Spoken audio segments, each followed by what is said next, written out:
Chapter 2. It was Sunday afternoon. The sun was sinking low in the sky, but the air was still quite warm. John was wandering along in the direction of Susan's house, absent-mindedly looking down at the sidewalk, when his eye was suddenly caught by a dully gleaming silvery gray coin lying right in his path. The coin was the size of a quarter. How much is a quarter worth, guys? But even as he leaned forward eagerly to pick it up, John noticed there was something strange about it. It did not have a picture of George Washington or a picture of an eagle. On one side there was a picture of a boy, and on the other side were the letters J.M., which was funny, John thought, because those letters happened to be his initials. Grasping the coin firmly, he ran on toward Susan's house. She liked to collect things. He thought she might be interested to know that he had the beginning of a coin collection.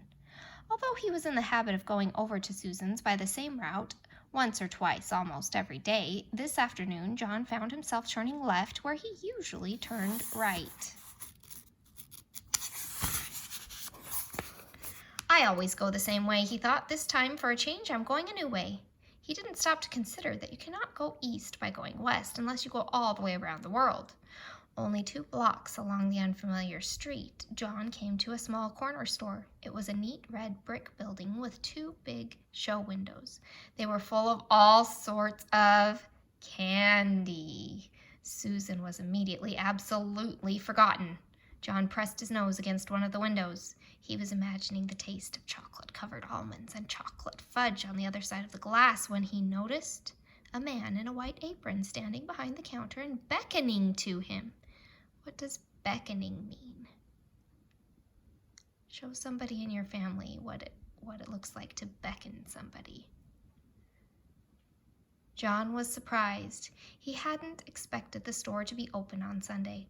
Don't just stand there in the doorway, John, the man called heartily. Come on in.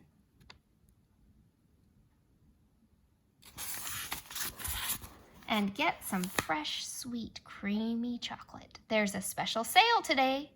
How did the man know his name? John wondered. He couldn't remember ever having seen the store before. The storekeeper saw John hesitate. The chocolate I use in my kitchen comes direct from the heart of Africa, he said. I use none but the finest ingredients, and my recipes, well, I bet you've never had chocolates like mine before. Come on in. Thank you, John replied, walking to the counter, but you see the trouble is, well, no money, the storekeeper asked. No money whatsoever? What have you got there in your right hand? John had forgotten the old coin in his hand. Oh, he said, this is part of my coin collection. I mean, he added more honestly, I'm going to save this coin and then get some more to make a collection. Let me have a look at it, the storekeeper said. He looked briefly at the coin. Aha, he exclaimed. Is it any good? John asked, his hopes suddenly rising. Very good, said the storekeeper. In fact, it's the only kind of money I accept. But I don't suppose you'd want to spend it on a box. A whole box? I imagine you'd rather keep this for your coin collection than spend it on chocolate, wouldn't you?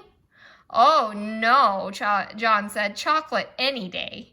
Go ahead, then. Help yourself, the storekeeper said, pointing to a heavily laden show table piled high with large cellophane-wrapped candy boxes, all exactly alike. You mean I can have one of these? John asked, his eyes round with surprise. The candy boxes were as big as the ones his father always brought home at Christmas time. Just help yourself, the storekeeper assured him. That is, unless you think it might be better to ask your mother first. She wouldn't mind, John said hastily and blushed. What do you think? Do you think she would mind? The storekeeper winked knowingly. I'm sure she won't, he agreed. Not in the long run, anyway. John tucked one of the large boxes under his arm, declined the storekeeper's offer to wrap it as a gift, thanked him, and hurried out of the store before there could be any question of anyone's changing his mind. The storekeeper smiled as he watched his customer hurrying away down the street.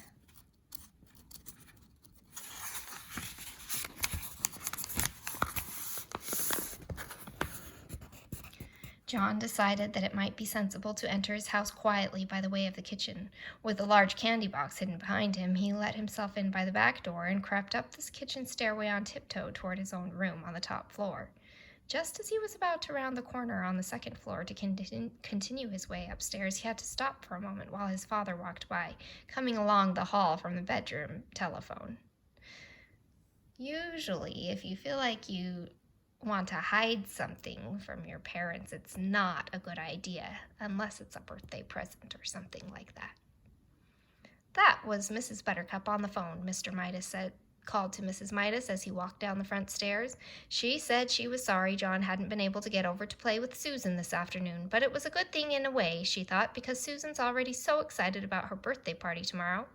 I wonder where John can have got to. As soon as the second floor was quiet again, and John knew there was no danger that his candy box would be seen, he hurried silently up to his bedroom, pushed open the door, and slid the box under the bed. Then he walked heavily down to the living room. "Well, there you are," said Mrs. Midas, we couldn't imagine where you had been. What have you been doing? "Oh, just sort of playing around," John said. John usually took a long time to put his things away and undress and bathe and get ready for bed, for he thought sleeping was a waste of time. But this evening he started yawning long before his usual time.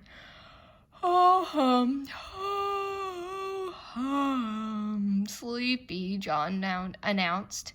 "All right," said Mrs. Midas, "you'd better get ready for bed. Time for your tonic." John's tonic came in a bottle. It had been prescribed by Dr. Cranium. John had to drink a big spoonful every night to make up for all the vegetables and fruit that he left on his plate at lunch and dinner. The tonic tasted like soap, mud, glue, ink, and paint. It tasted horrible. Much to Mrs. Midas's surprise, John ran ahead of her to the dining room cupboard where the tonic and the tonic spoon were kept. By the time she got there, he had already filled the spoon. Then, without any coaxing, he emptied it into his mouth. "Ugh!" John spluttered. "Ugh! Blech!" "Now, that's a very good boy," said Mrs. Midas. "Why can't you be sensible and eat up your nice dinner that way? If you'd only stop eating so much candy, you'd be able to eat your meals properly, and you wouldn't need to take the tonic." Soon John was scrubbed and in his pajamas and in bed, ready to be tucked in for the night. Mrs. Midas sat on the bed and stroked his forehead for a moment. Then she leaned forward and kissed his cheek. John, pretending that he was very sleepy, shut his eyes and began breathing deeply. When Mrs. Midas rejoined Mr. Midas in the living room, she said, "I've never known John to be so good about going to bed before. He went to sleep in no time." A few seconds after the bedroom door had closed behind his mother, John leaped to the floor, got down on his hands and knees, and felt under the bed for the candy box. He soon had it on the pillow and set to work unfastening it. First, he took off the thin outer sheet of cellophane. Then he lifted off the lid. Then he removed a sheet of cardboard. Then he pulled off a square of heavy tin foil. Then he took out a layer of shredded paper. As the wrappings piled up around him, John became rather anxious. At last he came to a small central ball of cotton batting, and there, right in the middle, was a little golden ball. He picked at the ball with his fingernail and peeled away the gold paper, revealing a tiny piece of plain chocolate. It was the only piece of chocolate in the whole box. Deeply disappointed, John nevertheless put it into his mouth. He had never tasted a chocolate quite like it. It was the most chocolatey chocolate he had ever encountered.